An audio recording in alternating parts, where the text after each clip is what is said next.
Wellness News You Can Use is brought to you by Brain Rehab Clinic. And welcome back to Talk365TV. I actually have the glasses on right now with a 2 magnification. Right. And I can see great out of both sides. I can read my phone. Right. And it's so fun at the end of the day when you're not tired. It's weird how your eyes tie so much to your whole brain and how tired, lethargic you feel. Well, and you know, in essence too, when we spend so much time on our devices, Right. and I drive Vita nuts at home because I do this stuff. I have my Constantly glasses on and top off of and my, on and on. yeah. Yeah. And it drives her wicky-wacky. Which there's a certain pleasure to driving your wife nuts. Right. I know. As Rita Rudner said, marrying someone means that you're going to drive them crazy for the rest of their life and your life. I think that's acknowledged in the vows, isn't it? Somewhere in there in the fine print. I guess it is. So Man and woman getting along together, just 2 of you? Are you kidding? It's somewhere in there. It might be. But what are we talking about this segment? Let's get to business. We have started a brand new segment we are really excited to tell you about because it is called My Wellness Story. We have an incredible wellness team here at Talk365TV. And telling their story is something to me that I've always wanted to do because I find hearing how these people became the great doctors, the great supplement creators, or the great whatever they may be doing out there in the wellness industry, it's because they have a passion and a love for people. And when you hear about why and where that came from, it really pulls your heart in and you understand how great these humans are and how lucky we are to have them. And Dr. Hatch is no exception. I think his story will stand for itself as far as his passion for the brain and that science and how fast it's moving. I mean, it's amazing the stuff that comes down through the brain that can be fixed there. There's all kinds of fun things. In fact, we have a new deep sleep training that you can get online for free. If you want to check that out, you should, because he talks all about deep sleep, which you love. Yep. The supplement, and also tips for getting good deep sleep, and then exercises that rehabilitate your brain so that you can have faster, better sleep. So learn all about Dr. Hatch, how he got his start, right here, right now on his wellness story. Hi, I'm Dr. John Hatch from Brain Rehab Clinic, and today I'm going to tell you my wellness story.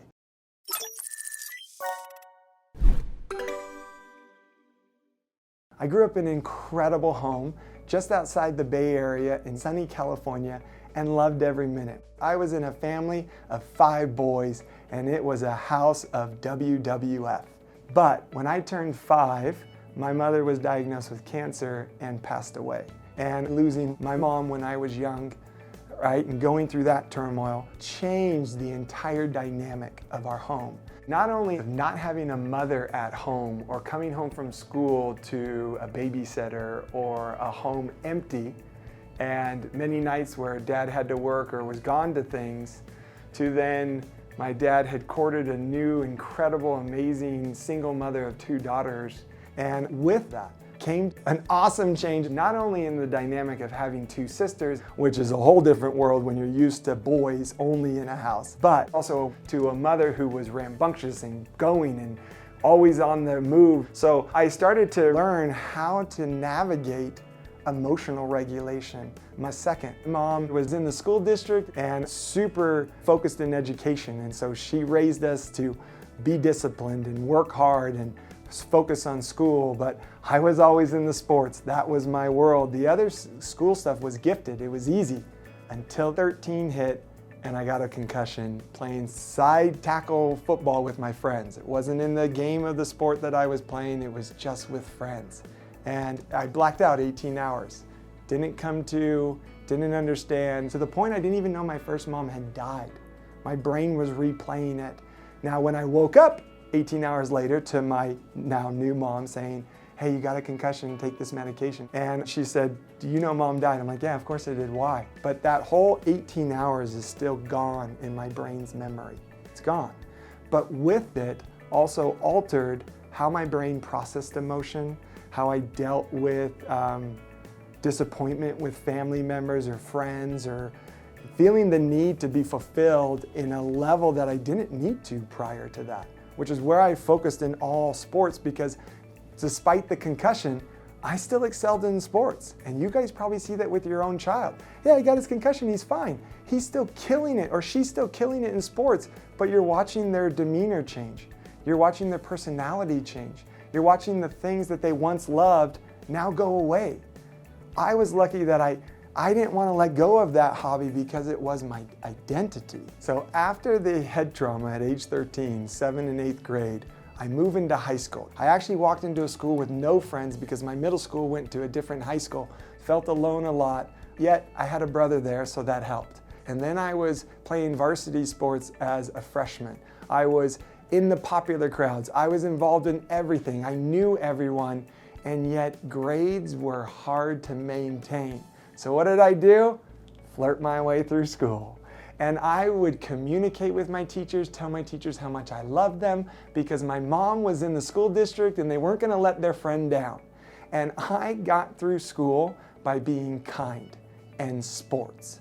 So as soon as I graduated high school and it was done, I went off to Hawaii for 2 weeks with one friend on an amazing surf trip where we were literally hobos in Hawaii and surfing every day, and it was amazing. And then coming home, I got a job for about a year in construction. And then I had a door that fell off its hinges and it hit my neck and knocked my neck out. It bled. I had no surgery. I had no need to go to the ER. And so I went to a chiropractor and he adjusted my neck. I had no migraines. He saw me for 3 weeks and I went off to serve a 2-year mission in France. So while I was serving overseas, I really discovered of what I wanted to become. I love making people happy. As you know, in high school, that was my jam. So I either wanted to be an orthodontist to make people smile, or I wanted to be a chiropractor because I had a great chiropractor and I realized, I really like to help people. I love working with my hands. I've been in the fitness world my whole life. I love being a physical therapist, chiropractor, like that was the world I wanted to go into. And so luckily for me, I had the ability to go to multiple schools and multiple options. And I went to Life Chiropractic West in Hayward, California, because it was close to where I was from. And little did I know 2 years into school, but my incredible mother who taught me how to push myself beyond the normal realm was diagnosed with cancer as well and passes away. So now I've lived a life of not only losing one mom when I was young, but now losing a second. And I go from a state of, I just want to be a chiropractor, to how do I help the really debilitated, sick, and dysfunctioning systems. And I knew there was a huge gap between the medical world and general health rehab. The gap doesn't have to be there. You can bridge, you need both. One without the other is actually impossible. That's what we're seeing in today's society. The gap is getting bigger and health is getting worse. We can't just be one, we can't just be the other. So now I go to how do I help close that gap? And then I met Dr. Ted Carrick. He came to a conference at our school and presented on functional neurology and how a brain can change. And he talked about people with severe cases as Parkinson's and movement disorders that would change, like in an instant, like activate the brain and watch a symptom of a tremor stop. And did I believe him at first? Of course not. But did I believe him when I took my first patient who had had a Parkinsonian tremor for over 3 years, and I put colored glasses and a tuning fork in her ear and her tremor stopped? We took the glasses off and the tremor started back on. So I created that as a brain exercise for her, and yet lo and behold, 3 weeks later, she's like, I clipped into a bike for the first time in 3 years and I got my life back. That was so moving in me that I turned my whole career to functional neurology. So after I see these miraculous change, and as Dr. Carrick said, it wasn't a miracle, this was a clinical expectation. We expect a tremor to change if you activate the brain right.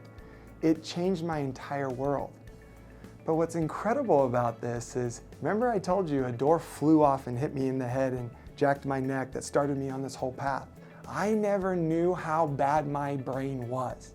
The area of my brain that was damaged was the frontal temporal lesion, which is where you learn other languages. At that point in the game, I didn't know learning French on a 2-year mission was activating my left temporal lobe. And then I stopped studying the French language and I watched my grades decrease. So I was like, oh no, what am I gonna do? So I started studying French again just to keep my grades on average through the university at BYU and get a degree before going on to chiropractic school. And then in chiropractic school, I didn't study French anymore, so I watched the struggle where everyone else would study for a test 3 times or 4 times in a packet and take a test. I was studying 29, 30 times through that packet and still barely making it. And no one knew I was dealing with this. I was dealing with my own battles, my own struggles, my own uneasiness, my own self-worth that was not valued or validated until I came to my own understanding of functional neurology. Some of the great founding fathers of functional neurology, and as Norman Deutsch coined it, a neuroplastician, like, this is only the beginning, and we can't have broken brains trying to figure this out. We need working brains trying to figure it out and take it to the next level. And as I jumped into it neurologically in study, I also put myself in that environment. And I took my brain from having to study months on end for board exams to the point where literally when I would sit for postdoctorate exams, I don't have to study. I just walk in and take the test because the knowledge is retained. And what's been amazing is now that I've learned these brain exercises to repair the brain, not only do I not have to study the French language, I've actually retained the French language. So now when I do read it, spell it, or speak it, it's actually much better than it was 20 years ago because my brain can recall and function better than ever. And that's what I did for myself, that's what I do for everyone else, and I'm living, breathing testimony of this. I use this every day in my life, and I study this every day because I know this makes a change, and because I want you to no longer suffer. And that's why we've worked so hard to not only create tools to analyze the brain, where is the breakdown, but also discover whether it changed or didn't. And with those two, you can ride the neurological pathway till that system works. We have seen some remarkable changes in this clinic, and I hope one day that this will be the baseline foundation in whatever field of practice you're doing. You get your brain worked on, and then we work on everything else. The brain is the foundation. You can't fix hormone imbalance if you got a brain imbalance. You can't fix gut issues if you don't have a brain function. You can't fix emotional imbalance if you don't have a brain working. Get the brain working, and it makes all the difference. My dream is that one day, this will not just be in this clinic, but it'll be in every school, and it will be in every country, trying to improve the life of every person on this earth. Thank you again for listening, and if you want to know more of what's inside this brain than just my story, I share a lot of my information on my social media pages, on our YouTube channel, so you can get information and share it with your friends that might be struggling, because I promise you, as you hear what I'm teaching you, you're not just going to think about you.